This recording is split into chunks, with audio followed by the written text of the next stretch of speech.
What if I told you that two of the most popular ways to build wealth, index funds and real estate, could make you a millionaire, but one might be better for you? Today, we're breaking down the pros, cons, and potential returns of both so you can make the best choice for your financial future. Let's dive in. Before we compare them, let's quickly break down what these investments actually are. Index funds. Think of an index fund like a basket of stocks. Instead of trying to pick individual winners, you invest in a group of top-performing companies like the S&P 500. It's simple, requires little effort, and has historically provided solid returns. Real estate. This is all about owning physical property, either to rent out or to flip for profit. Some investors earn passive income through rental properties, while others make money by buying low and selling high. Now that we know what they are, let's compare them on 5 key factors: returns, risk, time commitment, liquidity, and taxes. Historically, the stock market has averaged around 7 to 10% annual returns over the long run. That means if you invested $10,000 in an index fund and left it for 30 years, you could have over $200,000 without doing anything. On the other hand, real estate can appreciate at 3 to 5% per year, but the real power comes from rental income and leverage. With a mortgage, you can control a large asset with less money down, leading to much bigger gains if property values rise.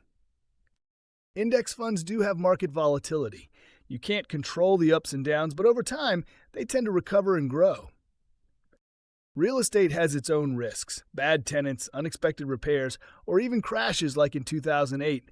But if you buy smart and hold long-term, it can be a strong hedge against inflation. If you prefer stability, real estate wins. If you can handle short-term dips, index funds might be better for you. Index funds are the definition of passive investing. You buy, hold, and check in occasionally, no maintenance required. Real estate, on the other hand, can be hands-on. Managing tenants, fixing repairs, dealing with property taxes. It's a business, not just an investment. Would you like cash fast? With index funds, you can sell within seconds. Super liquid. Real estate, not so much. Selling a home can take months, and closing costs affect your profits. Real estate offers huge tax benefits, like mortgage interest deductions and depreciation, but you'll pay property taxes and maintenance costs. Index funds have fewer tax breaks, but if you invest in tax-advantaged accounts like a Roth IRA, you can avoid capital gains taxes altogether.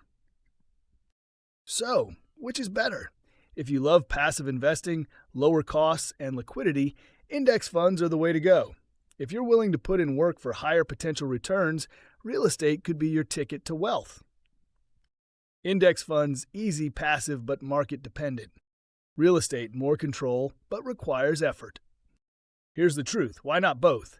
Many wealthy investors use index funds for long-term growth and real estate for cash flow. Diversification is key. Which one do you prefer, index funds or real estate? Drop a comment below.